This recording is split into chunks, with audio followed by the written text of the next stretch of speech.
Adam Christ from MyMMANews.com being joined by the Outlaw himself, Sean George. He is getting ready to take on Dan Chapman for the BKB featherweight title. It's going down July 3rd at the O2 London. Oh my gosh, I got Sean George, the Outlaw. What's going on, brother? How are you? Crazy times, man, and I know COVID and all that fucked a lot of things up over the last year. Yeah, I mean, crazy times, definitely. Obviously, it's been a little different on the U.S. than it's been on your side. So how crazy has it been of an adjustment? Just, I mean, life going from normalcy to just utter crazy. It's been crazy, but I don't know. We're just following suit, didn't we? We're just following the person in front of us, really, like, you know, we told what to do and just following suit. But I was on furlough for a bit out of work, right? Work more majority of the whole pandemic, like. Mm-hmm. Now, I have to ask your stance on this because you're a relatively young guy. You're active. You're healthy. A lot of people have had the back and forths about the vaccine. Do you care to give your opinion on that? Well, I wouldn't have it, but to be honest, but I've been all right all the way through. I've had people around me claim that they've had it, like, but I had the letter through the door the other day, come in handy to light my log burner, it did. So now that you've gotten back in the swing of things of fight camp, you've gone on record. You've said the last couple of camps have gone to absolute shit. And I don't want to bring anything up. This is the fourth camp for Dan Chapman, but the fourth camp for Dan Chapman. The last one, it was a little bit more heartbreaking than some of the last ones, again, with the personal stuff. I'm not going to get too far into that, but I just want to ask, now that the fire's back into you, how is training camp that you finally get to get into it with this man?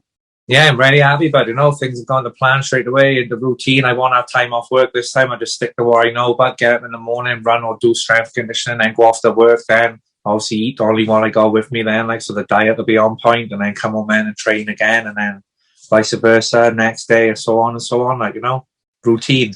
Now, you, like I said, the personal stuff I don't want to touch, but the other stuff that led into it, you said that the diet, that went out the window. A lot of stuff in your last camp.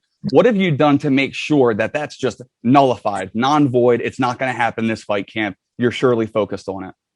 Yeah, I'm just focused on it, but you know, I got everything on point now. Like, just gonna stick to the plan, but all the way through, and just know, like, domestic side of it. So I'll be in work and that, and just little things, you know. I don't know.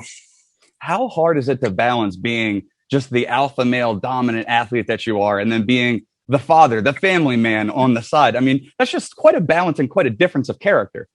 And then for me, like, because I was born in June, I was so Gemini. They say split personality, don't they? So in one hand I'm the loving father, and then in the other hand, then I'm a ferocious fucking BKB fighter. Like, you know, I was doing it for my family with a flick of a button. But you know, as soon as I get a date, but you ask the missus, boosh, just change straight away. I do that. Now, the bad blood that's gone into this, you've made no attempt to hide it. He made it personal, like you said, with the Spudgy fight. And that's where this beef started, right? Yeah. Can you explain to the fans where this beef started and why it's trickled to this effect where it's gotten? Right. Well, me and Dan Chapman were scheduled to fight. You know, you've always praised me up. He's a fellow Welshman, like, he's coming through the ranks and all. I've never had a bad word to say about them. And then obviously 2 fights got cancelled, and then they put the lockdown show on. So I took the fight with Smudger, and I didn't know about it. I didn't, because Dan blocked me without me knowing on all social media. And then apparently he was blown up over that then, like, and then next thing I know, he's putting pictures out of me, like, you know, with my head on Gollum and things like that, like, you know, saying, do you want to buy a photo? Because I just send photos all around the world. I do want to charge people a couple of quid just to pay for the postage, if you know what I mean. Mm-hmm. It ain't about the money, like, it's the reaction I get on the other side. That's what I'm out for, like. But yeah, and like, since I got cut from sparring, I tried to say I did it with a knife and things like that. I mean, like I say, he didn't know nothing about my personal life, but so he made it personal. I just keep it personal now. But there's not many opponents I had a bit of bad blood with, but this one, you know, I'm going on in there to hurt him, like. I've listened to some of his interviews that it almost seems like he's standing by his word. I'm not taking any credibility away from him, but it's almost seeming like he's definitely made up for some of his harsh words in some of the interviews I've heard. It's been a lot of nice things. Do you think that's his way to try and make amends to things, squash a beef, or just said that, because I put that interview the other day, and all I did was slag him off and call him a cunt and things like that. Then obviously my missus showed me a few clips from his one, and he didn't say a bad word about me, to be honest. Mm-hmm. So I think he got a bit of Jekyll and Hyde in him, like. How do you feel about that? Unless he was just put up to it in the beginning to spice up the fight or whatever. I don't know. It's gone a bit too far. You know, I respect him as a fighter. I'll always respect him as a fighter, my opponents, like. But he got to earn my respect out of the ring now, haven't he? Right. And a lot of people have talked and given a lot of credibility and credit where it's due. He has a very, very solid boxing background. This is not boxing. This is bare knuckle. Definitely. Totally you just hit the nail on the head, but he's good in boxing, amateur boxing. He never went pro. Obviously, there's a reason behind that. And this is BKB, but I got the experience now. But I've had 18 fights, it's all up there now. But it's 80% upstairs, 20% physical. But so I mean, I'm the man testing. But I've been 7 rounds. I've been in deep water. I've been hurt, and I don't come back, and he haven't yet. He's already whinging about his hands and all that. Yeah, I mean, this head is made of fucking stone, but the harder he hits me, but the more you can hurt his hands, really, innit? And you have what, 60? How many rounds in? 66 rounds. 66 rounds opposed to his 4. That my question leading into that. Do you really feel the experience is going to play a significant difference in this fight? But yeah. But then again, you got youth on my side, but he's just a little boy. I'm a man. This experience again, I know. They all about boxing and I'll ever learn. I don't doubt that. I got no amateur background. I didn't come from no boxing at all. I've just had to wing it. I haven't adapted there, and I'm going to learn as I've gone along. But you do come from a martial arts background, so it's not like you came into this from the street thinking that, I'm going to give this a whirl. You definitely have the background with it. Yeah, I come in from Muay Thai and MMA, so you just stand and bang in it, Thai boxing I've done that. Yeah. Do you think that he will avoid standing and banging with you? You stand one to give one. You think he's going to try and play the technical card, going to play on the outside and pick apart. Yeah. How do you nullify that? Because he's a pretty boy, he's going to want to make me miss, make me pay, that's the name of boxing. He keeps saying it, he's going to say, I'm not going to get it, that's what boxing's all about. But sometimes you just got to take the boxer's fight away from him, just fight them, street fight them, just shut them down, just take one to give one, just have a brawl, And you talking about he's a young boy and you're a man. They talk about that grown man strength, that dad strength. That's a thing that's been known where sometimes the little boy gets a little ragdolled in there. And again, I'm not getting in there with him. I'm not the one that's going to say anything. But again, there's vast differences in this. And he's talked about the levels of this game, right? He went on record into saying that you have had trouble keeping up in the years that you've been winding down your career, but other people like Smudger, like himself, have leveled up. Do you take that personal? No, not really, but he's entitled to his opinion, and I don't really understand that anyway, so just in one year, not the fucking other, but... With all the back and forth banter and trash talk, is it going to make it that much sweeter to stop this guy? Yeah, definitely, but, I want to shut him and a few others up, they're right up his arse and how they are. Sort of took his side over me and there's a few others I want to upset, but... So you say there's a couple you want to upset. Who else you looking to upset? Well, I won't mention no names, but on the night, though, everyone will know because it'll be a big fuck you. Now, talking about bare knuckle, it's made its way over into the States, getting huge over here. One of your old... Right. What's your thoughts about bare knuckle just taking off as a sport in general? Oh, I love it. I do, but I'm glad that I've been a part of it. I'm the foundations of BKB. I've been in it from the beginning. I've watched it go from just the A-bales to a football fucking ring in a football field, and then smaller shows get bigger and bigger and bigger to where it is now. It was amazing. And when people talk about BKB in Wales, but they think of me, I'm the most active and the most experienced BKB fighter in Wales. I've had numerous titles, I've had the fucking British 3 different ways. I've had the world title, hell of a fight against Tyler Goodjohn. I keep having praise for that. That worldwide knockout I've done with Liam Cullen. I've been in there with Sweeney and all that, Yeah. The story goes on and on. I'm next to go in the BKB Hall of Fame. We've got Dan Chapman around the corner. That was actually going to be my next question was you're the whole package for your country, not only your country, but for BKB. You're the whole package, and you bring a lot to the cage.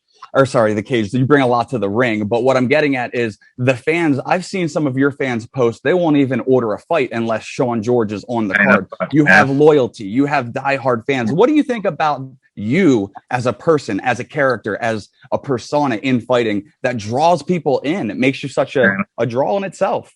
I'm an inspiration, but I'm walking, talking, proof that there's light at the end of the tunnel. I've been down the roads of fucking drugs and crime, and there's a lot of people in this world that can relate to what I've been through, And here I am still fighting and still kicking on, like, you know, so everybody down there having bad days, but there's always a better day, like, you know, just get on with it. And yeah, man. Yeah, man. So now that July 3rd, you have a ways away, but I mean, fight camp, it's back, it's on, it's popping. So tell me, how fight camp's been going thus far? That you're back in the swing of things, the fire's lit, and things are going. Yeah, been ticking over slowly for the last couple of weeks, but then for the last weekend, it's been solid. But we've stuck to our system, like, you know, get up in the mornings and running or doing strength conditioning, eating on point all day, working and grafting all day, and then going straight back to the gym, banging like 12 to 15 rounds out, and then more strength and conditioning, like, you know, make sure I get plenty of rest in between, like, just stick to what I know, but stick to what you know. Stick to the basics, what you know, and if it's not broke, don't fix it, right? My 18 bare knuckle fights, there's only 2 of them, but I took time off work, so, and it didn't really do me no favors, but to be honest. Yeah. And I mean, I hate sounding corny and, you know, quoting somebody of the past, but it was Albert Einstein, in difficulty lies opportunity. Do you feel with, you know, this many camps for this guy, this much almost tragedy, I mean, this much shit that's gone on your plate for this? No. Do you think that there's so much opportunity at the end of this fight with Dan Chapman? Yeah, definitely. But it's all just the build up to the fight, and the fall camps and that. Just the fire's got bigger and bigger and bigger. But, you know, he might not think it's personal, but I think it's a bit personal. We probably shake hands after the fight, maybe. You know, we'll see what happens. We'll see how it plays out on the day and all that. Yeah, I was actually going to ask if you plan to shake hands before, after the fight, and if it's just personal on the outside. Once the bout's done, is it all settled and scores squashed? Yeah, definitely. But I respect him as a fighter. But to be honest, but since during his interview the other night, I sort of fucking took my foot off the gas now. But like, and after him saying sorry and that, like I said, he knew nothing about my personal life. He didn't have to put that shit out there. But, you know, I send pictures of Gollum and that out there. Like I said, I send pictures all around the world, but it's not about the money. It's the reaction on the other side I'm out for. Like, you know, I've inspired a lot of people, but all around the world, the messages and I had to get from fucking everywhere. And I always want to give that little back to the fans, I do, because without them, I would be nobody, like, you know. So, yeah, I'll shake his hand after, but and if you hear this, but I'm sorry, and I'll just see you on the fucking 3rd of July. We'll get it on, act professional, and shake hands after and go McDonald's. How do you plan on taking him out on the night of July 3rd? Well, it's going to be tit for tat the first 2 rounds. He ain't going to want to commit too much. He's going to want to stay sharp, and I'm just going to put my hands down, just run into him. But so I'm up for hell from the bell, I am. And I just hope to knock him out. I do, but I'm about to catch him, like, you know. He's a pretty boy, yeah. See, you know, he ain't want to take no damage, where I don't give a fuck. I'm ugly as fuck anyway, but, you know, he've already hurt his hands and that he have, but. All right, Sean, I don't want to keep you much longer, man. So do you really think, do you think first round? Do you think second round? I just want to delve into your mind, because I want to see what you have on the plate. Everybody says they want to wait till they get in there. Some people can say they read it from the eyes. You know what I mean? When they get in there and they stare across from them. What do you actually feasibly see happening on fight night once the ring bells? Off the top of my head, I think he retire on his stool after round 4, round 5. I do. He don't come back out for the later rounds. I love it. He's going to be hurt. His hands are going to be fucked, and he's going to fucking know he's up against a brick wall. Sean, it was a pleasure to talk to you. Yeah, awesome, true living legend. Yeah, true living legend in bare knuckle boxing. Honestly, the story, it's incredible. I'm just glad. Shared it, man. Thanks to everybody for the support, man. We've all been a part of this journey, not just me. Like, so yeah, awesome. Tell the fans how they can keep up with you on social media, just in case they don't know. Yeah, just look for me on Facebook, Sean George. I'm on YouTube and all that as well, and Instagram, you know, Sean the Outlaw George. So just give me a support, give me a like and all that. And yeah, man, tune in and watch me fight on July the 3rd, O2 London. Dan Chapman for the flyweight world title. 7 rounds of fucking hell. I wish you nothing but the best of luck, Sean. Thank you so much for joining me, man. Man, awesome. There he goes, Sean George. He's going to be taking on Dan Chapman for the BKB featherweight title. It's going down July 3rd at the O2 London. You don't want to miss this fight. This living legend has so much more to prove, and this fight is going to be a damn fine segment of that fight, of that part of his journey. I can't wait to see it. For Sean George, I'm Adam Chris. Make sure you keep it locked to MyMMANews.com for all your fight news needs.